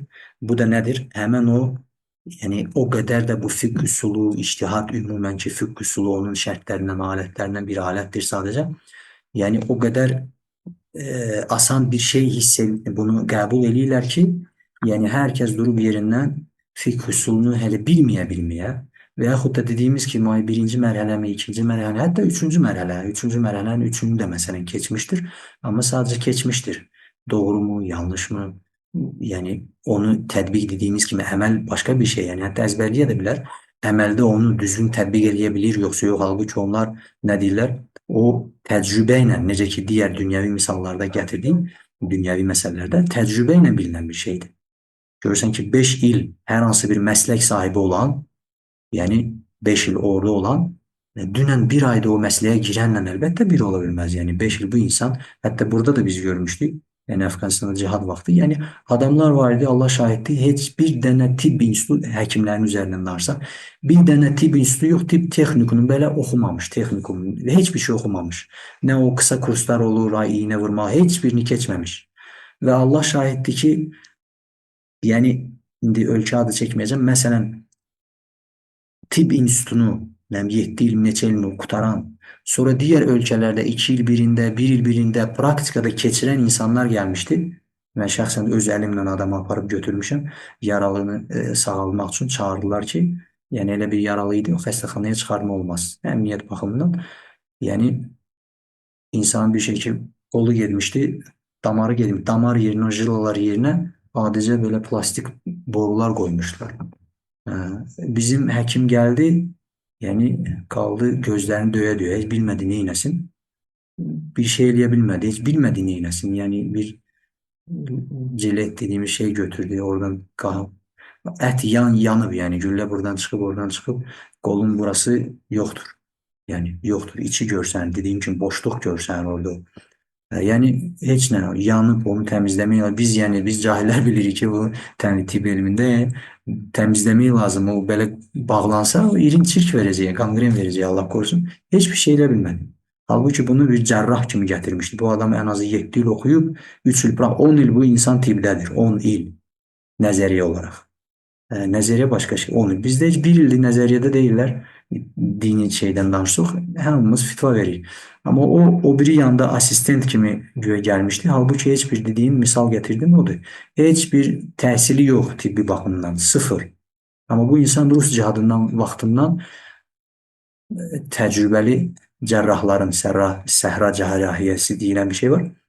Səhra. Yəni bu ancaq hərbi cərrahlar bilər, bu belə medisində oxuyanlar bilməz.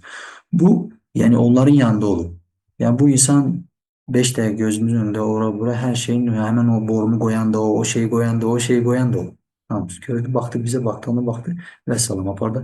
Yəni lazım olan yerdə əlhamdülillah düzgün müalicə aldı. Yəni təcrübə başqa şeydir, nəzəriyyə başqa şeydir. Bu elm də bu bir şey ki dünyəvi elmdədir.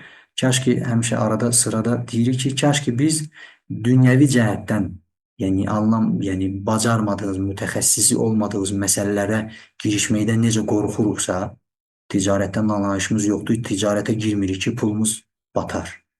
Məsələn, avtomobildən anlayışımız yoxdur ki, özümüz ustalıq eləmirik ki, qaş düzəldən yerdə göz çıxararıq. Kaş ki biz o dünyəvi məsələlərdə bu cür həssas, bu cür qorxa-qorxa yanaş. Halbuki dünya gedər. Nə gedəcək ki, dünya getdi.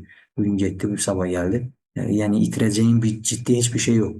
Kaş ki o məsələdə həssas olduğumuz kimi bu dinimizdə də həssas olsaydıq. Hələ bilmədiyimiz, mütəxəssis olmadığımız şeylərdən tanışmasaydıq, valla inşallah bugünkü yaşadığımız problemləri biz hər halda yaşamazdıq. Necə ki bir şeyxin dediyi kimi deyir, ümməti paramparça dağdan, Şeyximiz Abdüssələm Şüveyr, yəni Həmbəli şeyxlərindəndir müasir. Yəni onun sözüdür. Yəni ondan eşitmiş ən azından. Ola bilər bu sözün başqası da deyib sələfi var, imamı var. Yəni ki deyir, ən çox cahilin danışmasıdır təsir edən şeylərdən biri ümmətin dağılmasına. Ən çox səbəblərdən biri nədir? Cahilin danışması. Hər bir cahil bilmədiyini danışmasaydı, bu ümmet düzələrdi. Yəni sadəcə sussaydı, bilmədiyi şey sussaydı. Halbuki din hakkında bilmediğin şeye girişmek, dini hakkında çok da o dediğimiz dünyevi şeylerden kat kat tehlikeli. Allah korusun insan dini hakkında bilmediği bir şey diyerse yani dünyasında Allah korusun hadiste geçtiği için bazen insan ferginde bile varmalı, ferginde olmadığı bir söz diyer. Yani fergine varmadan belə Allah korusun dünənə kimi mənaca deyirəm də orada yəni cənnət əhlini eder sonunda elə bir söz deyir. Dünənə kimi cənnət əhlini edən insan Allah korusun o sözlə cəhənnəm əhli olar. Yəni bu söz insan bu sözlə İslam'a girir. Məsələn kəlmə-i şəhadəti deməklə deyirsə Allah korusun eyni də o dilin dediği bir sözlə Allah korusun İslam'dan da çıxır. Hər hansı bir küfür və yaxud başqa şirk və söz demeyin. Yəni ki, ona görə bu din adına danışmaq hələ belə bir şey deyil. Bu şəri əhkamlardır. Məsələn, fiqh usulunu bilmədən ümumiyyətlə bu tərcih, racih görüş, tərcih budur, ay ictihad beləli başqa hələ mövcud olan görüşlərdən danışırıq. Ha, 3 dənə görüş var. Onların içində alimlərin, fəqihlərin mövcud olan qoyduğu ortaya məsələn 3 görüş var. Onların içində tercih etmək bu ictihad alətlərinə sahib olmayan insanın işi deyil. Kaldı ki Allah korusun bizde ondan da o yana geçmişik. Bizde ümmetle mevcut olmayan 3 görüş varsa o meselede insanlar 4. görüş çıkardır. 5. görüş çıkardır. Yani bu hakikaten hem gülmeli hem ağlamalı haldır. Allah bizim halımızı ıslah eylesin. Ona göre bu mevzuda şeyhimizin de tekrar evvel de səhv etmirəmsə demişəm. Yəni təkrar üçün ömrümdə fayda var. Bu barədə məsələn İbn Rəcəb Əl-Həmbəlinin, Hafiz İbn Rəcəb Əl-Həmbəlinin ümumiyyətlə bütün kitabları şübhəsiz ki tövsiyə olunur. Yani çok fərqli onun kitablarını okuyanlar bilir. Yani çok fərqli yani bir alim olup rahimullah hafiz her adama hafiz değildir. Yani bu alimin deməli sələfin yani sələf dövründəki alimlərin sələf elminin nədir? Xələf yani sələfdən sonraki xələf o mənada yox, müxaliflər yox. Sələf var, xələf yani sonradan gələnlər. Sələf dövründən sonraki dövr. Yani həmin o 3 fəzilətli dövrdən sonraki məsələn dövr. Yani sələf elminin kitabının adı elədir. Sələf elminin xələfin elmindən daha üstün olmasının bəyanı kitabı. Yani bazen kimlərsə fikirləşir ki, ola bilər. Məsələn, sələfin vaxtında məsələn Buxari, Səhih Buxari yox idi. Məsələn, Buxarinin məsələn sonraki dövrə aid etsək. Məsələn, Buxarinin öncəkiləri belə deyək də və yaxud Müslim yox idi və s. Amma sonrakilər ki, təəssüflər olsun bugünkü gündə, yəni gündəmdə alim dərəcəsində olan, alim olaraq sayılanlar, yəni bəziləri deyir ki, biz bir yani Buxaridən də yaxşı hədis kitabını tərtib edir. İmam Buxaridən də yaxşı hədis elmində cərh, tədil və həmən o hədis elmlərinə sahib və s. Bu cür yəni həqiqətən ifadələr işlənir. Yəni bu elm tələbəsi deyil, yəni belə daha üstün səviyyədə olanlar ki, şübhəsiz ki, alimlər onlara cavab vermişlər. Yəni bu nədir? Sələfin elmi fikirləşməyin ki, xələfdən daha çox sonra o sələfin elmi də var, onların əlavə elmi də var, o dövrün elmi də var. Onların elmi onlarınkindən üstündür. Yox. Yəni orada çox gözəl şəkildə onu izah edir. Ona görə yenə təkrarlayaq. Əvvəllər demişik, bizim problemimiz ümumiyyətlə bu cür belə hər yerindən qalxan tercih etmək, ictihad etmək, belə dediyim kimi, nəinki 3 görüşdən, mövcud olan görüşdən bir hansısa bir racih budur, belə hökmlə tam demək bir yana. Üstəlik heç bir ümmətin hiyninə kimi demədiyi, məsələn 3 görüş varsa hər hansı bir məsələdə 4. görüş çıxarmaq, yəni 5. görüş çıxarmaq və s. 4. məsələ. Yəni bu fəlakətin səbəblərindən, başlıca səbəblərindən biri 2 şey var. Hemen o kitabda o çok güzel yani izah olunur. O kitabı okumalı insan bu 2 şeyden Allah'ın izniyle en azından Allah hamımızı bu ve diğer bütün cehalet olsun ve diğer bütün yani pis şeylere sebep olan bütün sebeplerden bizi yani azad etsin, bizi temiz tutsun, uzak tutsun. Deməli o kitabda çok güzel o izah olunur. İnsan o kitabı okumağına, anlamağına 2 şey anlamış olur. Birincisi hem öz qədrini və yaxud daha birincisi deyək ki, sələf alimlərinin, elminin, fəzilətlərinin qədrini bilir. Yəni artıq onlara belə, yəni özü ilə eyni deyil. Hələ Allah korusun, bəziləri özlərindən aşağı elmdə sayarlar onu. Yəni 100-dən aşağı baxarlar onlara sanki belə kimsə dəlilsiz, sübutsuz nəsə danışmışdır. Özünlə eyni deyil, özündən yuxarı ona baxacaqsan. Onların qədrini biləndən sonra, sələfin qədrini biləndən sonra, o fəhmin, incəliklərin ki, keçəcək inşallah fiqh üsulunda bir çox bu məsələlərdə misal var bu şeylərə, incə fiqhlərinin, sahabənin fiqhinin, tabiinlərin, ümumiyyətlə sələflərin fiqhini incə heç ağlımıza belə gəlməyən orada o müəyyən elə incə şeylər çıxarırlar ki, subhanallah, bizim ağlımıza gəlməz ki, yəni şəxsən mənim gəlmir o şeyləri oxuduqca adam deyir ki, yəni subhanallah heç bu şey ağlımızdan belə gəlir. Keçməz ki, ümumiyyətlə bu məsələnin, bu ayə için nə adiyyəti, ya hədisə nə adiyyəti, yəni heç o nə söz olaraq, nə işarət olaraq bizə görə yoxdur. Halbuki, yəni alim üçün o gözünün önündə açıq bir şeydir. Yəni biz elmi baxımından koruq, cahilik. Deməli, orada birinci sələfin qədrini bilir insan. İkincisi öz qədrini bilir. Qədrini burada yəni səviyyəsini, belə desək daha da, yəni səviyyəsini bilir. Elmdə olan sələfin də səviyyəsini, yüksək, uca səviyyəsini bilir, onu da tanıyır və özünü də elmdə, yəni aşağı, çox aşağı, əgər bir səviyyəmiz varsa, çox aşağı səviyyədə olduğunu bilir. Yəni bu. Ondan başqa bir kitab da var. O bizdə Həmbəli İnstitutunda da o sinifdən kənar belə deyirlər, itirəiyyət, yəni əlavə. Vacib deyil, amma əlhəmdülillah, yəni oxunması tövsiyə olan mövzular var idi. Onlardan da biri həmən o müasir şeyxlərdən Salih Əl-Useymi sadla.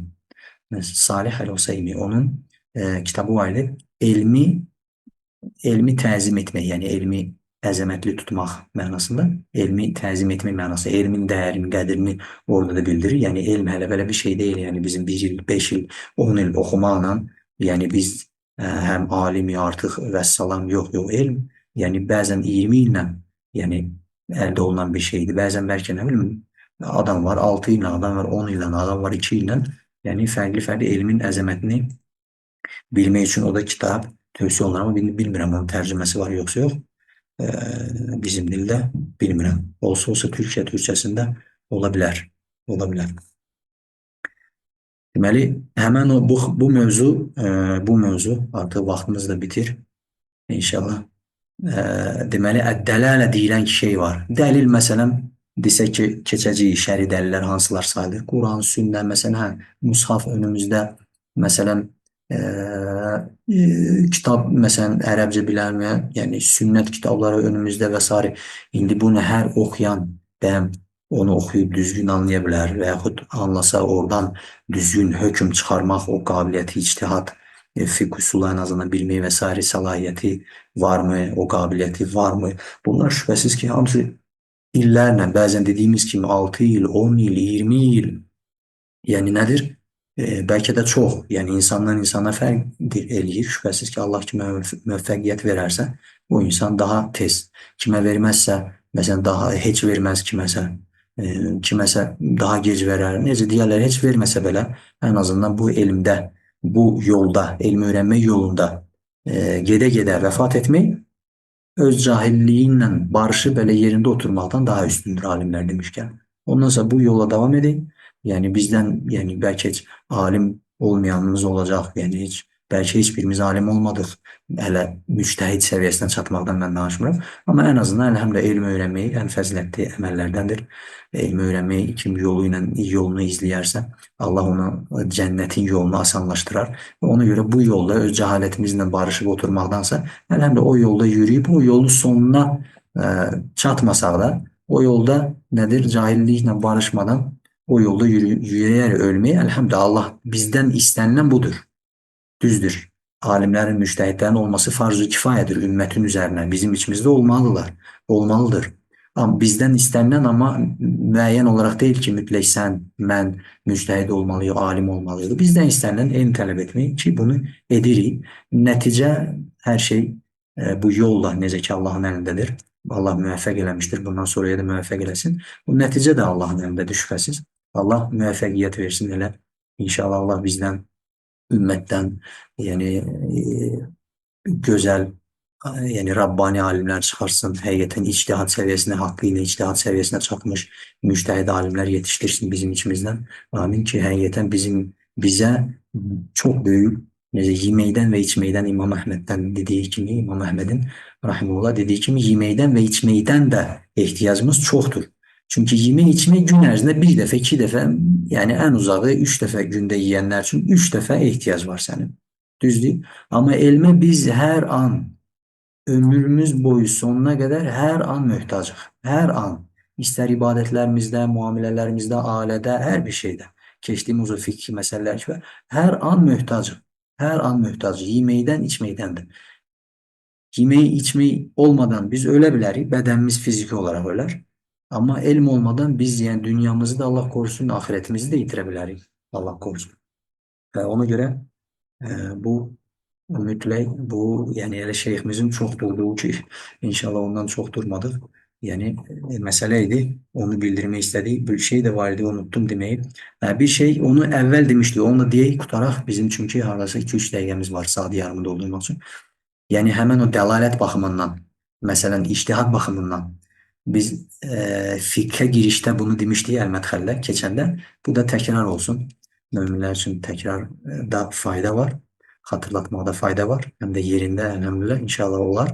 Yəni İmam Əhməd bin Həmbəldən soruşurlar ki, rahimullah, ey imam deyir, 100 min, 100 min, 100 deyil, 100 min hədis əzbər bilən fitva verə bilər yoxsa yox? Təbii ki, o 100 min hədis əzbər biləndən Quranda əzbər bilər də. Deyir ki, yox. Qətiyyətlə deyir, yox. Deyir 200-in biz bir-birimizdən soruşaq. Biz ümumiyyətlə əzbər hədis, əzbər bilmək bu o vaxtki imamlarda, hədis elmində bizim bugünkü kimi yəni Abu Hureyre'dən rivayət olunur ki, Rasulullah sallallahu aleyhi ve sellem belə buyurmuşdur. Bu cür deyil. Yəni Abu Hureyre'yə qədər bütün, məsələn İmam Əhməddirsə, Əhmədə kim demiş, ona kim demiş, bu cür bütün isnadı bilmək, bütün ravilərin tərcümeyi halını bilmək, onların rəvayətinin səhih olub olmaması, məqbul olub olmaması baxımından onların o illət varmı, mətin olsun, ravilərin özlərində olsun, hafizə baxımından və ya qarışdırma hər nə baxımından, yəni artıq o hədis elminə aiddir. Yəni bu cür əzbər bilərdir rəvayətləri. 100 mindir? Yox. 200 min yox, 300 min yox, 400 min, yəni 400 min hədis dediyimiz şəkildə, dediyimiz və demədiyimiz, o vaxtın əzbəri başqa idi, şəkildə əzbər bilən insan fitva verə bilər. İmam Əhməd rahimullah deyir ki, ərcu, ərəbcə elə gəlir.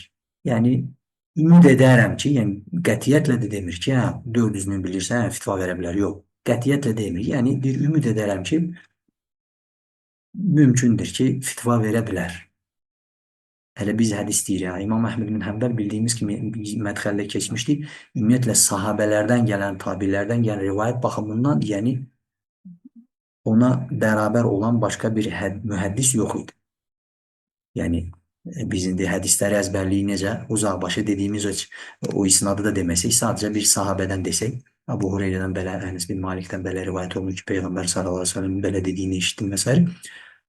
Bu eyni şəkildə rahimehullah sahabələrdən, tabiinlərdən isnadla, yəni o sahabiyə götürən isnad, o çatdıran, o tabiinə götürən isnadla o cür şəkildə onlardan da yəni ki, rəvayətləri o cür əzbər bilir ki, əlf nədir? Min, yəni milyon hədis əzbər bilirdi deyildiyi kimi rahimehullah. Yəni indi düşünün ki, biz 100 min nədir? 200 min, 300, 400 min nədir? 100 min, yəni içimizdə əzbərin biz bilmirik. Biz ümumiyyətlə, yəni ictihadda heç kim heç alimlik belə iddia eləmir. Ümumiyyətlə onu iddia eləyib, ictihad edən onlara aid deyirik ki, biz də özümüzü onlardan çıxartmamaq üçün deyirik. Biz yəni ki, bu şeyi, yəni əlbəttə ki, içimizdən elə birisi bildiyimiz qədər dəqiqliylə belə birisi yoxdur ki, durub fitva versin. Ona görə Allah bizə faydalı elm və salih əməl nəsib eləsin. Allah bizi eşidib faydalananlar eləsin. Həqiqətən bu inşallah fiqh usulu düşünürəm ki, hər bir elm olduğu kimi yəni çox faydalı olacaq. Ən azından dediyimiz kimi o iki şey bizim başımıza gələn bu iki şeydəndir. Ya öz qədrimizi dediyimiz səviyyəmizi bilmirik ki, nə qədər elmi baxımından çox aşağı səviyyəmiz varsa, çox aşağı səviyyədə olduğumuzu dərk eləmirik, ona görə böyük-böyük danışırıq. Ya o kimi sözlərini heçə çıxarıb Sanki onlar havadan götürüb, sanki onlar heç nə bilmirlər, Allah qorusun. Yəni o həddini aşanları ümumiyyətlə demirəm ki, istir yəni sələf imamlarına kimi ya orta əsr imamlarına kimi yəni təkfir etdikləri adamlar var. Yəni bizdə bu çox böyük bir fəlakətdir. O barədə heç onlar haqqında danışmıram. Ümumiyyətlə onlar %100 yəni yollarını azmış insanlardır. Allah onları doğru yola qaytarsın. Yəni ya da dediyimiz kimi ya öz səviyyəmizi bilmirik ki, böyük-böyük danışırıq, ya da ki, həmin kimin sözünün önünə söz qoyuruq. Biz də bir varıq, biz də bir söz deyirik onların sözün qabağına. Ya o sələflərin yəni qədrini, elmdə olan uca, yüksək səviyyəsini bilmirik. Ya da ki, hər ikisi ki, bu daha böyük bəladır. Yəni iki bəlanı birdən cəmləşdirməkdir. Yəni nə öz səviyyəmizi bilirik, elmdə elmsizliyimizi, səviyyəsizliyimizi belə deyək, bilirik. Nə də ki, qarşı tərəfində yəni yüksək səviyyədə olduğunu bilmirik. İkisini də bir yerdə ya da nə onu nə bunu bilmirik. Ona görə Allah qorusun onlara dil uzatılır, ona görə onların sözünə söz qoyulur ki, keçəcəyik. Yəni üç görüş bir məsələdə varsa, bu ümmət üç görüşdə deməli icma etmişdir. Dördüncü görüş ortaya qoymaq bu üç görüşün xaricinə, bəzən dördüncü görüş elə olur ki, yəni bu üç görüşü özündə əhatə edir. Yəni bir hissəsində bir halda bu görüşü deyir, bir halda bu, yəni nəticədə üç görüşün xaricinə çıxmır. Hə? Amma bu üç görüşün xaricinə çıxmaq dördüncü söz demək, bu nədir? Bu artıq həmən bu ümmətin icma, bu da icmadır. Üç görüşdə icma edib. Ya budur, ya budur, ya budur. Üç görüş var. İcma edib ki, bu üçündən biridir. Yəni ümmətin üçdə biri belə deyilən bölsək, üçdə biri bunu deyir, üçdə biri bunu, üçdə biri bunu. Və sən də durub çıxıb deyirsən, yox, nə bu, nə o, nə o. Dördüncü başqa bir görüş qoyursan, bu ümməti zəlalətdə saymaqdır. Yəni sənə qədər 14 əsr insan bütün ümmət zəlalətdə edib ki, Rasulullah sallallahu aleyhi ve sellem deyir ki, bu ümməti Allah zəlalət üzərində birləşdirməz. Üstəlik bunların icmasına müxalif olmaqdır. Hə? Bu da yəni alimlərin fiqhusuna keçici icmaya müxalif olur, haramdır ümumiyyətlə hökm olaraq. Təklifi hökmü haramdır, günaha girirsən bundan. İkincisi də heç bir şey, o görüşün elmi cəhətdən heç bir dəyəri yoxdur. O görüş yox kimi sayılır. Varlığı, yoxluğu birdir. Ona görə inşallah yəni bu şeyləri daha ətraflı fiqhusunda keçəcəyik. سبحانك اللهم وبحمدك أشهد أن لا إله إلا أنت أستغفرك وأتوب إليك اللهم صل وسلم على نبينا محمد وعلى آله وصحبه أجمعين السلام عليكم ورحمة الله وبركاته